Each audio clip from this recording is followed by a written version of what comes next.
বয়স আমাদের 17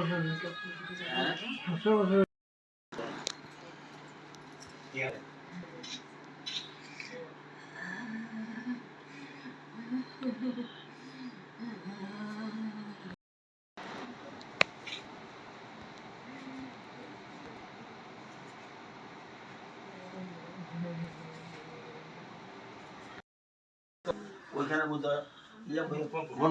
হয় তুমি যাও দাদা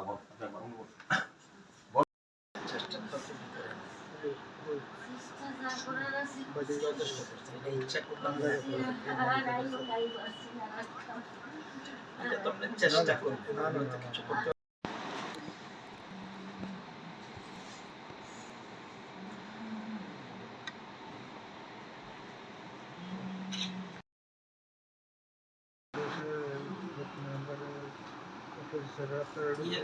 আসা নাই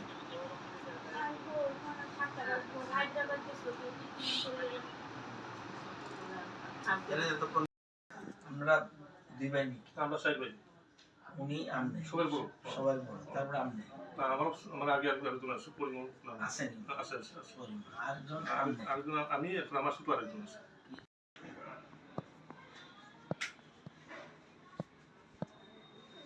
ভিতরে গেঞ্জি আছে না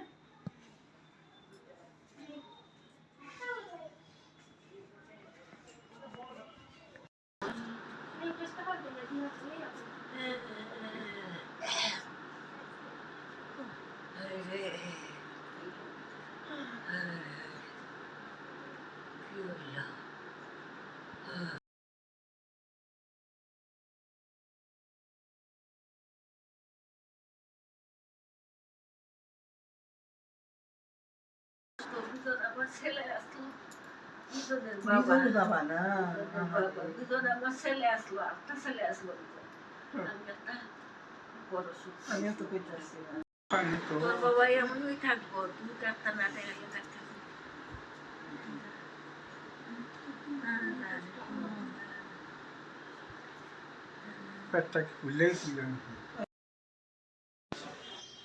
পরিতোষ বিশ্বাস জাগরণ পত্রিকার এডিটর, ওনার এবং বিশিষ্ট সাংবাদিক, প্রবীণতম সাংবাদিক।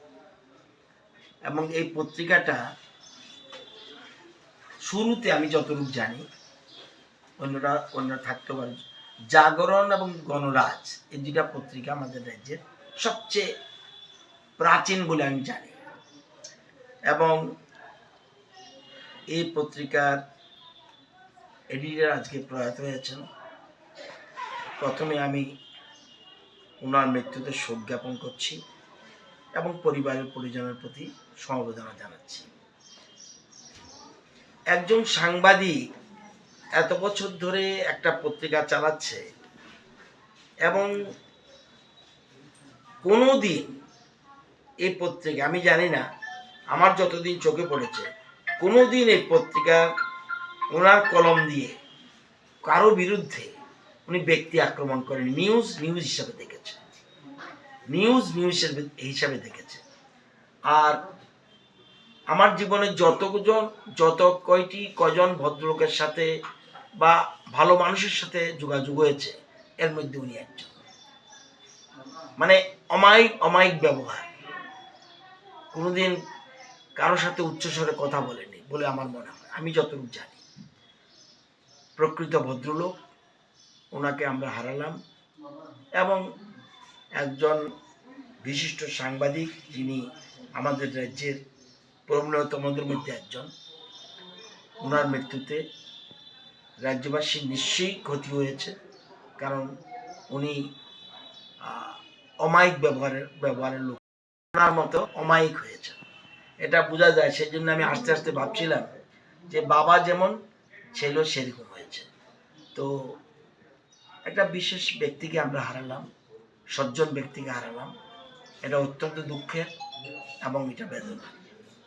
এতটুকুই বলবো। আমার সাথে ব্যক্তিগত সম্পর্ক অসম্ভব ভালো ছিল। দীর্ঘদিন ধরে উনি রোগাক্রান্ত ছিলেন। ওনার পরিবারের তরফ থেকে বা যারা সহযোগী ছিলেন তারা চেষ্টা করেছেন চিকিৎসা, কিন্তু চিকিৎসায় সব কিছু রাখা যায় না। সব কিছু রাজ্যের বাইরেও চিকিৎসিত হয়েছেন, কিন্তু জটিল রোগে আক্রান্ত হওয়ায় ওনাকে শেষ রক্ষা করা যায়নি। আমরা ওনার আত্মার সদ্গতি কামনা করছি। না, ত্রিপুরা রাজ্যের প্রথম দৈনিক পত্রিকা যেটা, এটা জাগরণ পত্রিকা। ওনার সঙ্গে উনি প্রথম থেকেই যুক্ত ছিলেন। পরবর্তী সময় এই পত্রিকার সম্পাদক, মালিক এবং পরিতোষ বিশ্বাস, আমি বলবো এই রাজ্যের সংবাদ জগতের বরিষ্ঠ সাংবাদিক। ওনার সঙ্গে আমার ব্যক্তিগত অনেক দিনের পরিচয় ছিল এবং ভালো মানুষ হিসাবে ওনাকে আমি জানি। বিভিন্ন সময় আগরতলা পৌর নিগমের বিভিন্ন সমস্যা নিয়ে উনি আমাকে অনেক সময় ডাকতেন, আমি আসতাম, পরামর্শ দিতেন, আলোচনা করতেন। তো আমি বলবো আজকে সংবাদ জগতের যেমন ক্ষতি হয়েছে, রাজ্যবাসীর জন্য একটা ক্ষতি হয়েছে, কারণ উনি সমস্ত রাজ্যবাসীর সমস্ত সুখ দুঃখের কথা নিরপেক্ষভাবে যিনি পত্রিকার মাধ্যমে রাজ্যের মানুষকে জানাতেন বা ব্যবস্থা গ্রহণ করার পরামর্শ দিতেন।